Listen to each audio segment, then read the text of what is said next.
The Holocaust was one of the most tragic events in human history.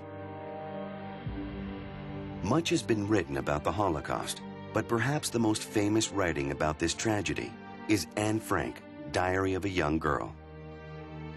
Anne's diary chronicles the 2 years in which she and her family were hiding from the Nazis. The diary has sold over 31 million copies and has been translated into 67 different languages. It is one of the most widely read books of all time. What is it about this book that makes it so compelling for people from all over the world?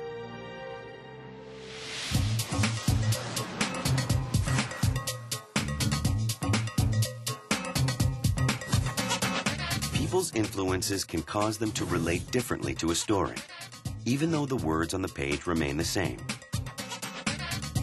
When each of us reads, we see events in a story from a different perspective. Every individual has unique experiences that shape his or her interpretation of a text.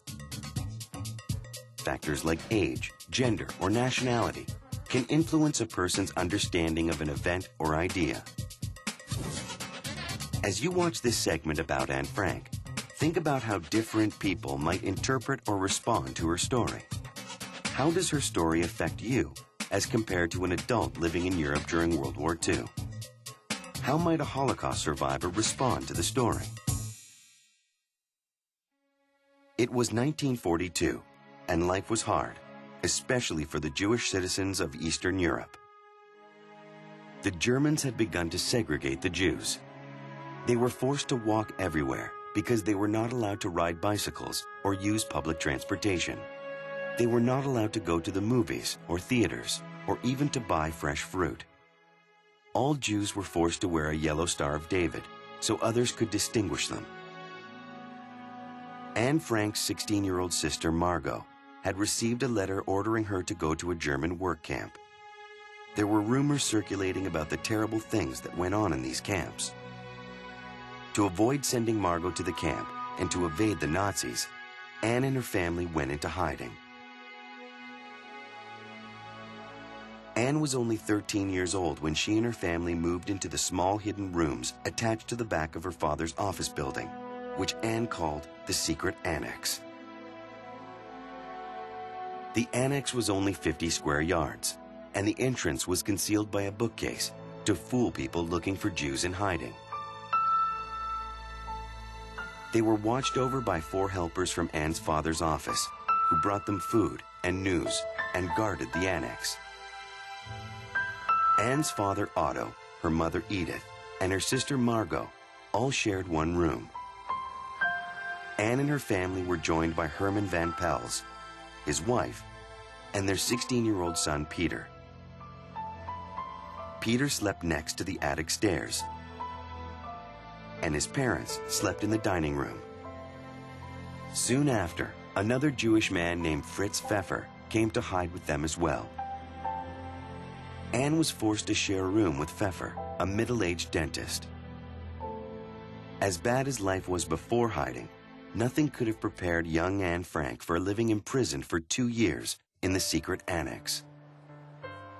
The sun is shining. The sky is deep blue. There's a magnificent breeze, and I'm longing, really longing, for everything. Conversation, freedom, friends, being alone. I long to cry. I feel as if I were about to explode. I know crying would help, but I can't cry. February 12th, 1944. Anne and her family no longer had the comforts of living as free people. It was nearly impossible to have any privacy. Rotten potatoes substituted for the delicious foods they used to eat. Anne and the others were always at risk of being discovered in the annex. Noise traveled very easily to Otto's office building, so they had to be very quiet and careful. They couldn't even flush the toilet at times. And they never knew when someone would turn them in. The Nazis could come any day to take them away to the concentration camps. Yet through all this, Anne recorded her thoughts and feelings in her diary. Though her experience in the annex was anything but typical, Like any young girl, she daydreamed about what she wanted to be and movie stars. Her diary, which she called Kitty, became her only friend in which to confide. She wrote about everything a teenage girl would write about, including her feelings for Peter. From early in the morning to late at night, all I do is think about Peter.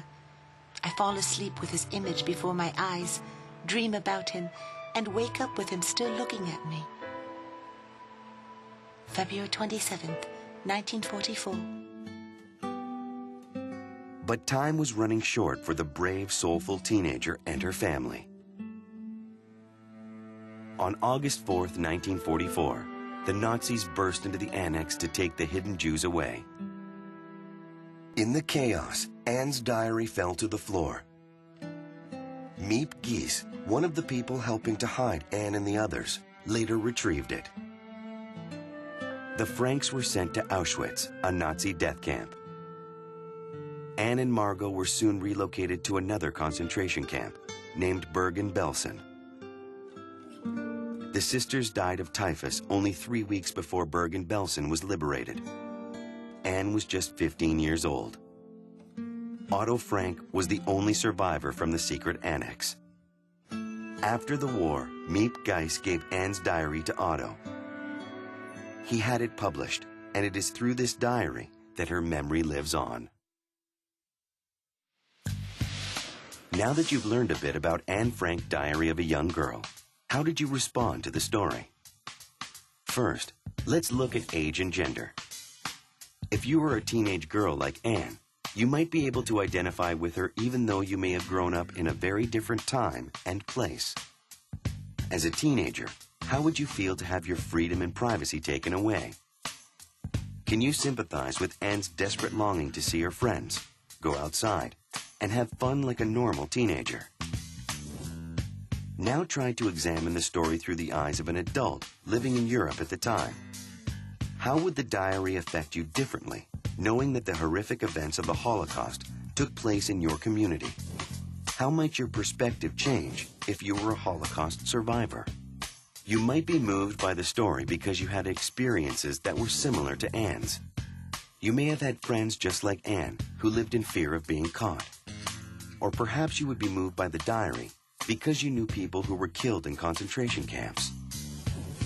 When you read, consider the influences that shape your response to a story.